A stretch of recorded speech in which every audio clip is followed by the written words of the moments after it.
Shalom sahabatku, sebelum kita masuk dalam perenungan firman Tuhan pada pagi hari ini, marilah kita terlebih dahulu menyerahkan hati dan pikiran kita kepada Tuhan di dalam doa. Bapa, terima kasih untuk pagi hari ini, terima kasih untuk kasih setiamu yang selalu baru dalam hidup setiap kami. Kami rindu untuk hidup kami terus diisi melalui kebenaran firman Tuhan. Biar firman pagi hari ini yang akan menuntun kehidupan kami sepanjang hari ini. Haleluya, amin.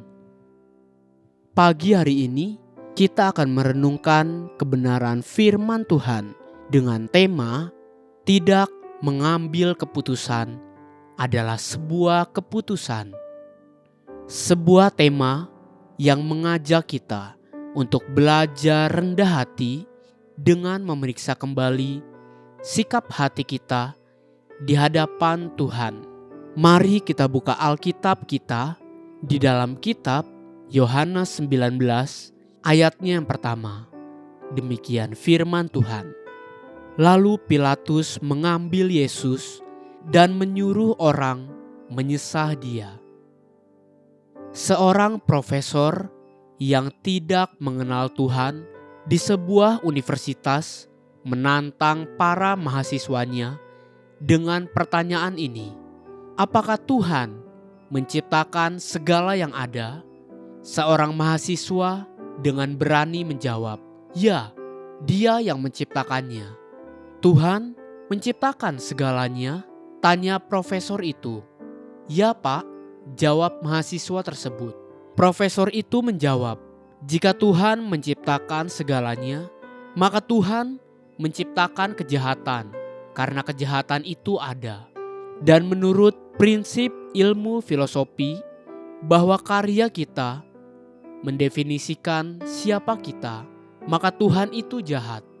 Mahasiswa itu terdiam mendengar jawaban tersebut.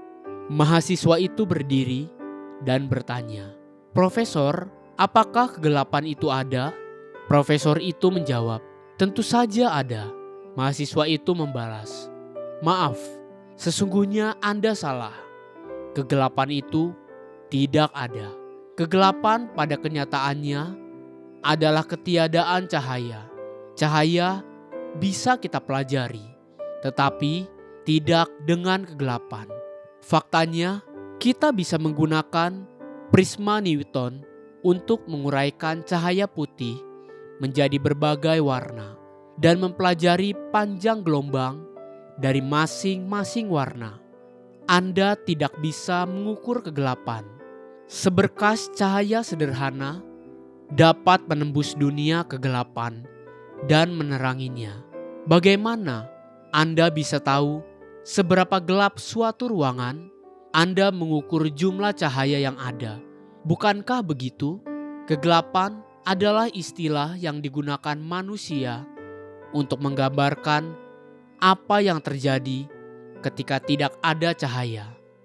Percakapan di ruang kuliah filosofi ini sesungguhnya dapat memberikan pelajaran dan kesimpulan yang sangat berarti bagi kita. Ada kalanya manusia, hamba-hamba Tuhan sekalipun, suka dan memilih untuk mengambil posisi netral, tidak condong ke kanan atau condong ke kiri. Posisi seperti ini adalah posisi aman. Para politisi lebih suka mengambil posisi seperti ini. Kepada yang ini, dia berkata ini, dan kepada kelompok itu, dia berkata itu. Dengan demikian, dia akan lebih disukai oleh semua kalangan, semua kelompok. Orang yang demikian akan menjadi seperti bunglon, tidak memiliki prinsip kebenaran. Bukankah itu yang terjadi dengan Pontius Pilatus ketika dia memiliki kesempatan untuk berbuat sesuatu bagi Yesus, satu kesempatan yang hanya sekali seumur hidupnya? Bahkan istrinya sendiri menyebut Yesus sebagai orang benar. Namun sang istri berkata dan menasehatinya, Jangan engkau mencampuri perkara orang benar itu, sebab karena dia aku sangat menderita dalam mimpi tadi malam. Matius 27 ayat 19. Dan itulah yang dikerjakan oleh Pilatus. Pilatus membasuh tangannya dengan air. Matius 27 ayat 24 mencatat, ketika Pilatus melihat bahwa segala usaha akan sia-sia, malah sudah mulai timbul kekacauan, ia mengambil air dan membasuh tangannya di hadapan orang banyak dan berkata, "Aku tidak bersalah terhadap darah orang ini. Itu urusan kamu sendiri."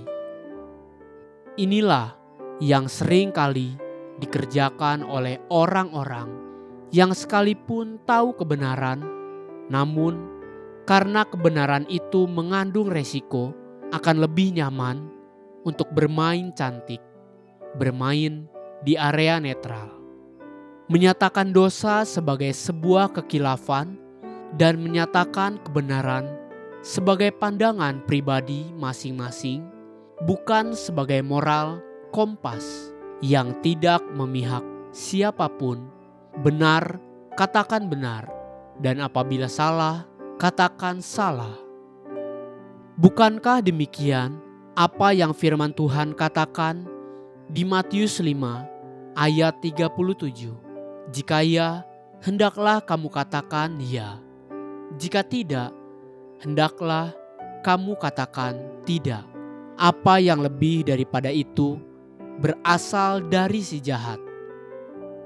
Memahami dan menghargai perasaan orang lain tidak berarti kita juga harus menghalalkan segala cara demi menarik simpati orang lain. Sebab dengan tidak mengambil sebuah posisi dan keputusan, sesungguhnya kita sudah mengambil keputusan. Pilatus berpikir bahwa dengan mencuci tangan dan menyerahkan keputusan itu kepada orang banyak, maka dia sendiri akan terbebas dari kesalahan untuk menyalibkan Yesus. Namun kemudian, setelah semua sandiwara pengadilan itu selesai, Yohanes 19 ayat pertama menuliskan demikian. Lalu Pilatus mengambil Yesus dan menyuruh orang menyesah dia. Haleluya. Sahabatku, biarlah firman Tuhan pagi ini menjadi terang bagi langkah kita dan kekuatan bagi perjalanan hidup kita sepanjang hari ini. Mari kita menutup renungan ini dengan doa. Tuhan, terima kasih untuk kebenaran firman-Mu yang telah Engkau sampaikan buat hidup setiap kami anak-anak-Mu. Tuhan, terus ajari kami untuk mampu mengambil setiap keputusan dengan benar.